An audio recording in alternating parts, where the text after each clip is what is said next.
नमस्कार, मैं अमृता श्री राजकीय महाविद्यालय फरीदाबाद में बतौर असिस्टेंट प्रोफेसर कार्यरत हूँ। आज हम ऋतुकालीन कविताओं की पृष्ठभूमि पर बात करेंगे। तो ऋतुकालीन कविताओं की समय सीमा जैसा कि आप जानते हैं लगभग 1700 से 1900 ईस्वी है। तो कोई भी साहित्य अपने समय तथा स्थान की परिस्थितियों से अनिवार्यतः प्रभावित होता है। इसलिए साहित्य इतिहासकार के लिए यह जानना आवश्यक होता है कि किसी भी साहित्य का उदय किन परिस्थितियों के कारण हुआ, किस पृष्ठभूमि में हुआ। वैसे ही जब हम रीति काव्य का मूल्यांकन करेंगे तो हमारे लिए यह सबसे पहले यह जो पहला तथ्य जानने की ज़रूरत है वह यह है कि रीति काव्य का उदय किन पृष्ठभूमियों में हुआ, क्या क्या चीज़ें रीति काव्य के उदय की पृष्ठभूमि में चल रहे थे। तो सबसे पहले हम बात करें तो सबसे पहले ऐतिहासिक और राजनीतिक पृष्ठभूमि पर बात करेंगे। तो रीतिकाल का आरंभ उस युग में हुआ जब राजनीतिक दृष्टि से मुगल सत्ता भारत की केंद्रीय सत्ता के रूप में प्रतिष्ठित थे और उस समय रीतिकालीन समय में छोटे छोटे राज्यवारों पर नियंत्रण होने के कारण युद्ध प्रायः नहीं हो रहे थे। सत्ता का चरित्र आदिकाल की ही तरह शोषण पर आधारित था। अंतर केवल इतना था कि आदिकाल में केंद्रीय सत्ता के अभाव में युद्ध लगातार होते रहते थे, जबकि इस काल में यानी रीतिकाल में युद्ध नहीं के बराबर हो रहे थे। और दरबारी प्रवेश सामंती था, दरबारी था। तो दरबारी परिवेश में मूलतः दो भावों की ही कविता संभव है, वीरता और श्रृंगार। तो आदिकाल में चूंकि युद्ध हो रहे थे इसलिए दोनों प्रवृत्तियां वहाँ थी, लेकिन इसके विपरीत रीतिकाल में युद्ध नहीं हो रहे थे, अतः श्रृंगार ही कविता के केंद्र में स्थापित है। कविता जैसे आदिकाल के दरबार में थी, लगभग वैसी ही कविता रीतिकाल की दरबार में भी है। और अगर हम रीतिकाल की सामाजिक और राजनीतिक पृष्ठभूमि में को थोड़ा विस्तार से देखें तो ऐतिहासिक पृष्ठभूमि की बात करें तो औरंगजेब की मृत्यु के बाद देश की केंद्रीय सत्ता का प्रभाव कम होने लगा था। जगह जगह सामंत अपनी शक्ति को बढ़ाने लगे। सामंत बादशाहों की जीवन पद्धति का भी अनुकरण करने लगे थे। विभिन्न सामंतों के यहाँ हरम खाने खुलने लगे। हरम खाना में हजारों स्त्रियाँ पुरुष के मनोरंजन के लिए रखी जाने लगी। कला और संगीत में घरानों का जो उदय होता है वह इसी रीतिकालीन समय में ही होता है। इस प्रकार सामंत जीवन के हर पक्ष में बादशाह की नकल करने लगे। सत्ता के विकेंद्रीकरण के साथ साथ उन जीवन दृष्टियों का भी विकेंद्रीकरण हुआ जिस जीवन दृष्टि को सामंतवाद ने अर्जित किया था। सामंतवादी जीवन मूल्यों ने प्रदर्शन और विलासिता को एक तरीके से बहुत ही ज़्यादा बढ़ावा दिया। जैसा कि पहले भी कहा कि रीतिकालीन काव्य राज दरबारों में निर्मित हुआ, अतः वह एक वर्ग विशेष की प्रवृत्तियों को ही प्रतिफलित करता है। रीतिकाल की सामाजिक पृष्ठभूमि पर बात करें तो सामाजिक रूप से यह काल भी सामंतवादी स्थितियों का ही काल है। सामंतवाद में एक वर्ग भूमि का मालिक होता है तथा किसान भूमि पर खेती करते हैं जिनका कोई मालिकाना हक नहीं होता। एक मालिक है, एक नौकर है, एक पूंजीपति है तो एक किसान है। इस प्रकार एक वर्ग बेहद परिश्रम करके भी शोषित रहता है, जबकि दूसरा वर्ग बिना परिश्रम किए बहुत अमीर हो जाता है। इस अमीर किंतु श्रमहीन वर्ग में जो कोई श्रम नहीं करता है उसमें रुचियों का विकास होता है, तरह तरह की रुचि का विकास होता है उस वर्ग में। तो रीतिकाल में एक ऐसी ही रुचि विकसित हुई और राजा और उनके साथ साथ उनके जो सामंत हैं वो चाहने लगे कि वे शास्त्रीय ज्ञान से युक्त हों। ऐसे स्थिति में एक विकल्प तो यह था कि वे स्वतः शास्त्रों का अध्ययन करें, किंतु इस शास्त्रों के अध्ययन करने के लिए आपके पास अपेक्षित धैर्य होना चाहिए, विवेक होना चाहिए, संयम होना चाहिए, जो कि उन लोगों में इन सारे गुणों का सर्वथा अभाव पाया जाता था। ऐसी स्थिति में रीतिकाल के कवियों के एक वर्ग ने यह दायित्व संभाला। उन्होंने संस्कृत के काव्य शास्त्रों तथा अन्य शास्त्रों में दिए गए लक्षणों का ब्रज भाषा में अनुवाद किया तथा फिर उस सिद्धांत या लक्षण को राजा को समझाने के लिए उसके उदाहरण के रूप में कविताएं रची। और आगे आप पढ़ेंगे कि यह जो परंपरा थी वो लक्षण ग्रंथ परंपरा कहलाई। इस धारा में शामिल कवियों को कभी कभी आचार्य कवि भी कह दिया जाता है। सामान्य रूप से यह धारा रीति काव्य या रीतिबद्ध काव्य कहलाई। इस प्रकार हम देखते हैं कि कवि और जो कलाकार थे वो उत्पन्न तो होते थे प्रजा वर्ग में, किंतु उन्हें अपनी कला के समादर, चूंकि राजा को भी जरूरत थी शास्त्रीय ज्ञान से युक्त होने का और कलाकार को, साहित्यकार को भी जरूरत थी कि वो अपना जीवन यापन करें। तो इस प्रकार उन्होंने अपनी कला के समादर और अपनी आजीविका के लिए सामंत या राजन्य वर्ग की शरण लेनी पड़ती थी उन्हें, कलाकारों को, साहित्यकारों को। और ऐसी स्थिति में वे अपने आश्रयदाता की रुचि के अनुकूल अपनी कला को ढालते थे। वो यह देखते थे कि हमारे आश्रयदाता खुश हों, हम ऐसी कविताएं करें, हम ऐसी कला का निर्माण करें जिससे हमारे आश्रयदाता खुश होकर हमें पुरस्कृत करें। तो एक तरीके से जो कला की मौलिकता होती है या फिर जो कला का जो एक आत्म अभिव्यक्ति जो होता है कलाकार का अपनी कला में, वो उसका सर्वथा अभाव पाया जाता है। सामान्य जन में न तो कला की परख थी और न कलाकार को पुरस्कृत करने की क्षमता। उसे तो परिवार का पेट भरना ही कठिन था, तो सारा जीवन घोर परिश्रम में ही बीत जाता था। उनके सुख दुख की बात सुनने सुनाने वाला कोई नहीं था। कवि कलाकार को जहाँ से पोषण मिलता था वे उसी वातावरण से प्रेरणा भी लेते थे। रीतिकाल के कवियों को रसिक वर्ग में रखा जा सकता है, क्योंकि इन्हें राज दरबार में सामंतों के संसर्ग में रहना पड़ता था। इनकी भी रुचि नागर रुचि ही होती थी, नागर यानी नगरों में रहने वालों की जैसा।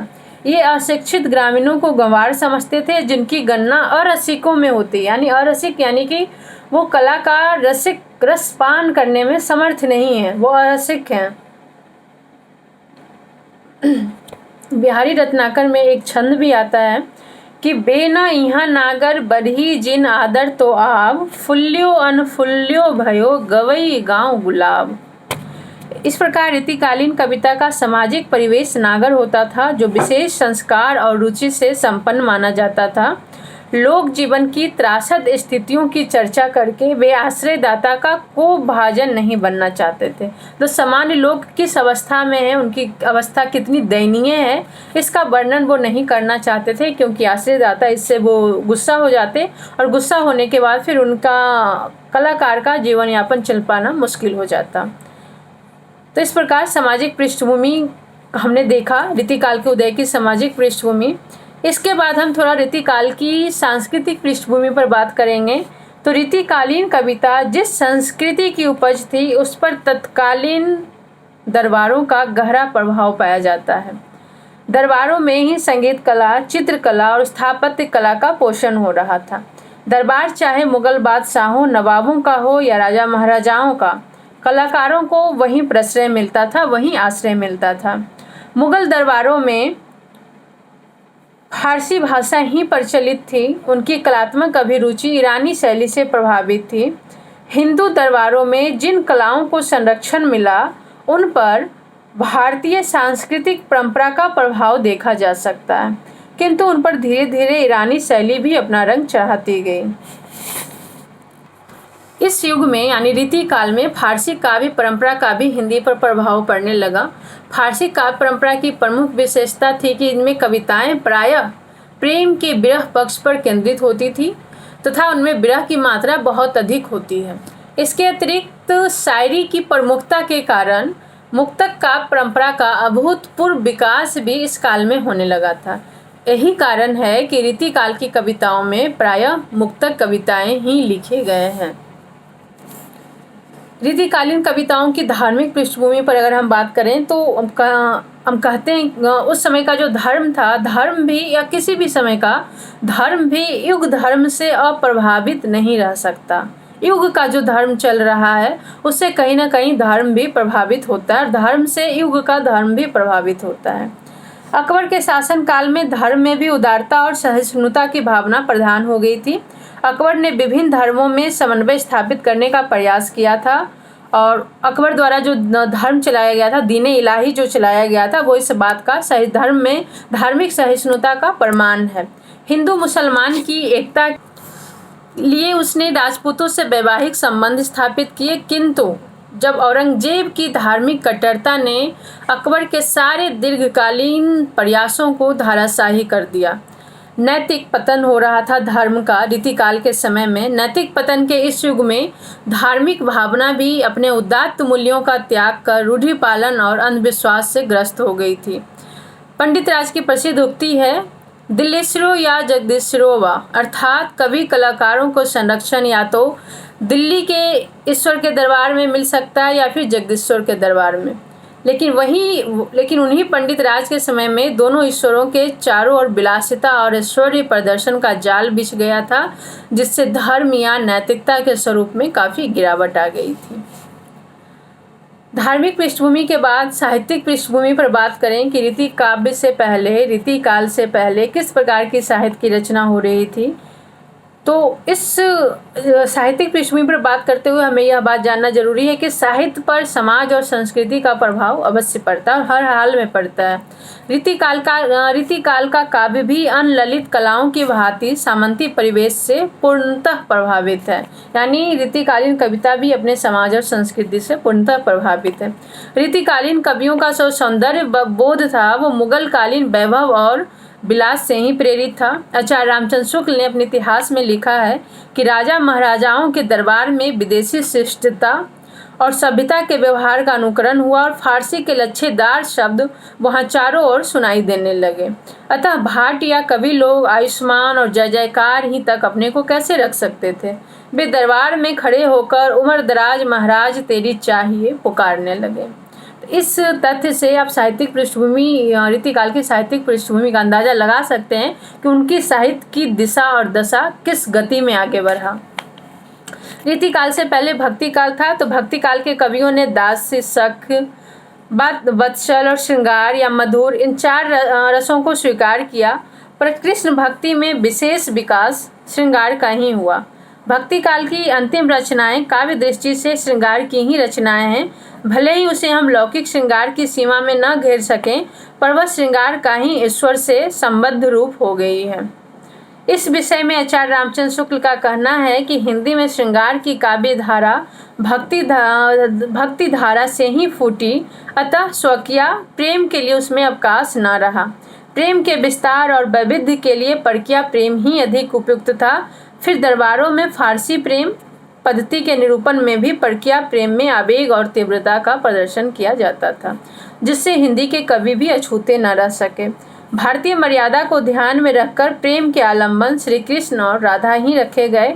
घोर वासनापूर्ण रचना करने वालों ने भी भक्ति की श्रृंगारिकता का आवरण बनाए रखा। इस संबंध में खुद रीतिकालीन कवि भिखारी दास उनकी एक पंक्ति है कि आगे के सुकवि रीझिए तो कविताई, ना तो राधिका कन्हाई सुमिरन को बहानो है। यानी उनका मुख्य कर्तव्य तो अपने आश्रयदाताओं को रिझाने का था। अगर वो ना रिझे तो हम ये बोलेंगे कि भाई हम तो ये भगवान के लिए लिख रहे थे, भगवान के भजन, भगवत भक्ति में लिख रहे थे।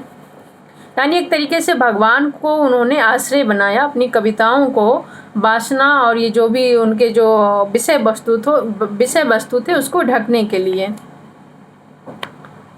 इन कृष्ण भक्त कवियों ने अपने भगवत प्रेम की पुष्टि के लिए जिस श्रृंगारमयी लोकोत्तर छटा और आत्मोत्सर्ग की अभिव्यंजना से जनता को रसोन्मुक्त किया, उसका लौकिक स्थूल दृष्टि रखने वाले विषय वासना पूर्ण जीवों पर कैसा प्रभाव पड़ेगा, इसकी ओर उन्होंने ध्यान नहीं दिया। फलतः रीतिकालीन कविता में राधा कृष्ण के नाम के साथ उनकी वे सारी लीलाएं भी आ गई जो तद्युगीन वैलासिक अभिव्यक्ति में सहायक हुई। निष्कर्ष रूप में कहा जा सकता है कि रीतिकालीन कविता की पृष्ठभूमि भक्तिकालीन कविता की आदर्श की ओर जो उन्मुख था, आदर्शोन्मुख गंभीरता, व्यापकता और मानवीय मूल्यों की उदात्तता खो चुकी थी। राजनीतिक प्रभाव के साथ ही धार्मिक, सांस्कृतिक और साहित्यिक क्षेत्रों में नैतिकता का ह्रास, रूढ़िवादिता और मौलिकता का अभाव व्याप्त हो गया था।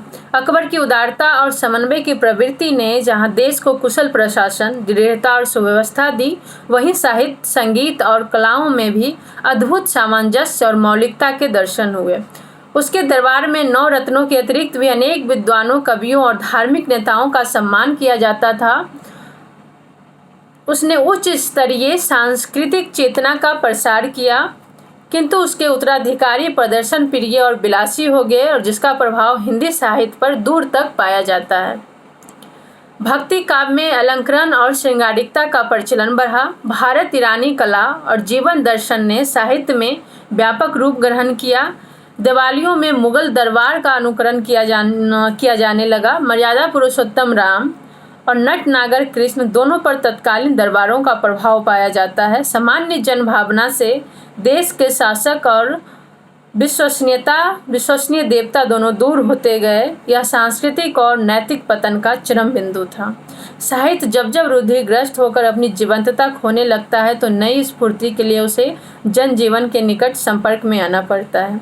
रीतिकाल के बाद हिंदी साहित्य नई चेतना के लिए फिर लोकोन्मुख हुआ और उसमें नवजागरण के स्वर जरूर मुखर हुए, लेकिन वास्तव में रीति का भक्ति काव्य का ही परिविस्तार है। अंतर केवल इतना है कि पूर्ववर्ती साहित्य में लोक जीवन के निकट होने के कारण भावावेग और भाव विस्तार है, जबकि परवर्ती साहित्य यानी कि रीतिकालीन साहित्य सीमित परिवेश की उपज था, अतः उसमें जीवंतता का नितांत अभाव पाया जाता है। धन्यवाद।